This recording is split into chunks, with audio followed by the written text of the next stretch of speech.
আপনার ৩০ বছরের সাংগঠনিক অভিজ্ঞতা, এর মধ্যে ক্রিকেটে এই যে সাম্প্রতিক সময়গুলোতে যা হয়ে গেল, আপনি একটু আমাদেরকে মূল্যায়ন করবেন আপনার সময় থেকে এখন পর্যন্ত বাংলাদেশের সবচেয়ে ভালো সময় কোনটা ছিল ক্রিকেটের জন্য, আর এই লাস্ট কয়েক মাস ধরে যে অস্থিতিশীল অবস্থাটা ছিল সেটি আপনি এর আগে কখনো দেখেছেন কিনা?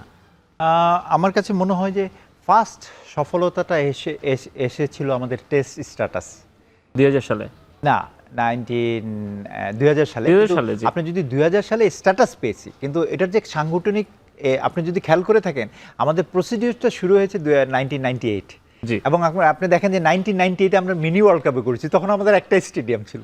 জি হ্যাঁ, তো ওই থেকে কিন্তু আপনারা দেখেন যে ডালমিয়ার সাথে আমাদের ভালো সম্পর্ক ছিল। ওই সময় আমাদের বোর্ড প্রেসিডেন্ট যারা ছিল তাদের সাথে একটা সাংগঠনিক একটা হৃদ্রতা ছিল। এই যে হৃদ্রতা থেকে আমরা কিন্তু টেস্ট স্ট্যাটাস ফার্স্ট, এটা হলো আমি ফার্স্ট সফলতাটা বলবো।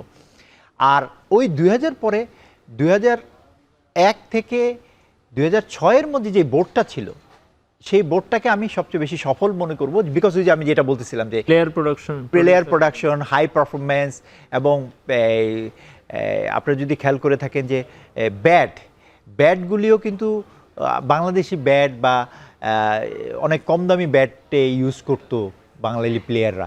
আপনারা যদি থাকেন যে আপনার ম্যাকেনজি, আমাদের মনে হয় হাই পারফরমেন্সের কোচ আসলো ওই অস্ট্রেলিয়ার থেকে, সে এসে কিন্তু ফার্স্ট চেঞ্জ করলো ব্যাটের মানে ব্যাটের টোটাল সিস্টেমটা, বিদেশি ব্যাটগুলি আনা শুরু করলো। প্লেয়াররা বুঝতে পারলো যে ব্যাটের মধ্যে মানে কিটগুলি বদলানো শুরু করলো।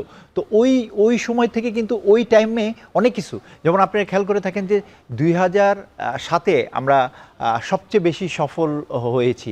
2007 না 3-এর ওয়ার্ল্ড কাপে আমরা ভারতকে হারিয়েছিলাম, এটা একটা মনে হয় বড় সফলতা। বাংলাদেশ 2003-এ আমরা কিন্তু খেয়াল করে থাকেন যে 2003-এ আমরা 2007-এ যখন ওয়ার্ল্ড কাপ খেলেছে এবং 2003-এ তখন আমরা এই ক্রিকেট প্লেয়ারদেরকে আর্মিরা যেভাবে ট্রেনিং করানো হয়,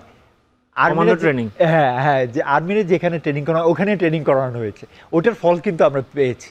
হ্যাঁ, তো এই আমার মনে হয় যে দুইটা আমি বলবো, একটা সফলতা হলো আমরা স্ট্যাটাসটা পাওয়া, সেকেন্ড সফলতা আমি মনে করি যে টোটাল